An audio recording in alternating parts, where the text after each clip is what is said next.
Perkenalkan, nama saya M. Ridwan dengan NIM F1D1230004, Program Studi Teknik Pertambangan Fakultas Sains dan Teknologi. Di sini saya akan menjelaskan sedikit materi tentang hukum Newton 1, 2, dan ketiga.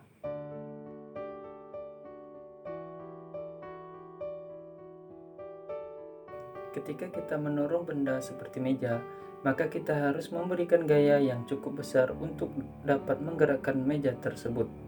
Lain halnya ketika kita mendorong tong sampah, gaya yang kita perlukan lebih kecil. Dinamika gerak ini dijelaskan oleh ilmuwan fisika yang bernama Isaac Newton, di mana Newton memperkenalkan 3 hukum dinamika gerak. Yang pertama mengenai kelembaman, yang kedua mengenai hubungan gaya dengan massa percepatan benda, dan yang ketiga menjelaskan tentang aksi reaksi. Hukum pertama, kelembaman. Hukum ini menyatakan benda yang diam akan cenderung tetap diam, sedangkan benda yang bergerak dengan kecepatan konstan akan tetap bergerak dengan kecepatan konstan. Contoh aplikasi hukum ini yaitu meja yang diam akan tetap diam sampai ada gaya yang cukup untuk menggerakkan meja tersebut. Contoh lainnya, mobil yang bergerak dengan kecepatan konstan akan tetap bergerak dengan kecepatan konstan jika tidak ada gaya yang diaplikasikan kepada mobil tersebut. Contohnya seperti rem atau gas. Hukum Newton pertama dapat disimpulkan bahwa benda yang diam akan tetap diam selama tidak ada resultan pada benda tersebut. Sedangkan apa yang terjadi ketika resultan gaya ada pada benda tersebut? Hasil eksperimen Newton menemukan bahwa benda tersebut akan mengalami perubahan percepatan. Ketika gaya bekerja searah dengan gerak benda, maka benda tersebut akan dipercepat. Dan ketika gaya ini berlawanan dengan gerak benda, maka benda tersebut akan semakin lambat. Newton juga menemukan gaya dengan massa suatu benda.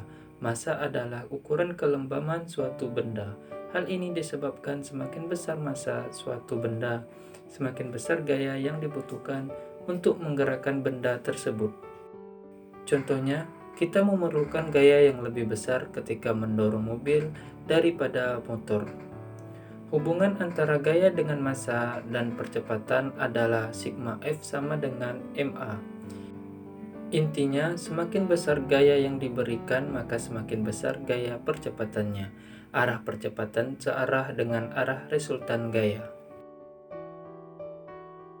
Adapun hukum Newton ketiga, hukum ini menyatakan bahwa gaya selalu muncul secara berpasangan. Hukum ini dinyatakan dengan ketika suatu benda memberikan gaya pada benda lainnya, benda kedua akan memberikan gaya yang sama dan berlawanan arah pada benda pertama. Contohnya, ketika pistol ditembakkan dan peluru keluar dari pistol, maka pistol juga terhentak ke belakang.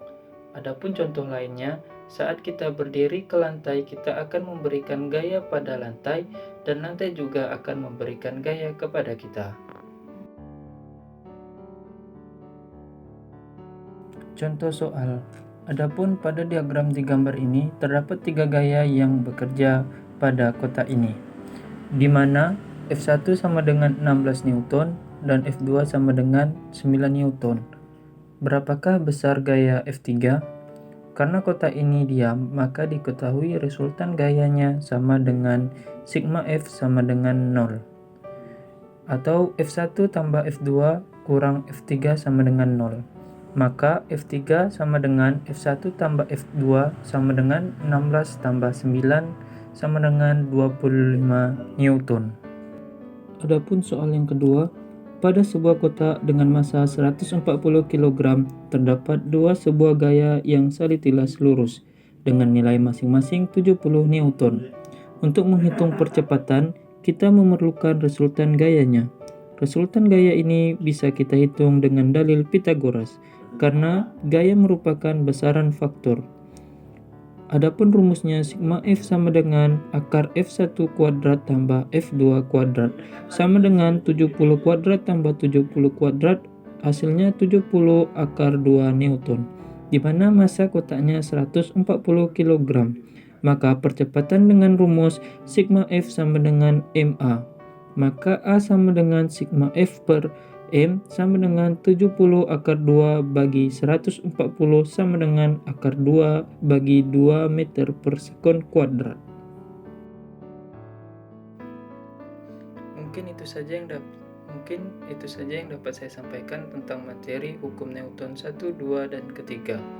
Lebih dan kurang saya mohon maaf. Saya akhiri dengan wassalamualaikum warahmatullahi wabarakatuh.